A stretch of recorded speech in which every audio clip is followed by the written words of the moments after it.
Goodness, sinungaling ka talaga. Okey, hanapin natin. Saan ba 'yan? Sabi dito sa comment, galit na naman si Randolph Libayot nito, binan na naman niya ang topic. Gagawa na naman ng kanta yun gamit AI, feeling niya si Ryan Cayabyab.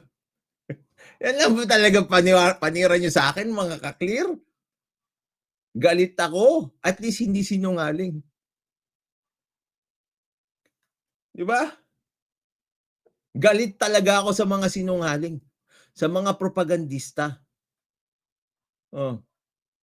Tapos AI feeling niya na si Ryan Cayabyab. Anong masama dun? Eh, yung pagsisinungaling masama yun. Masama ba magalit? Hindi, 'di ba?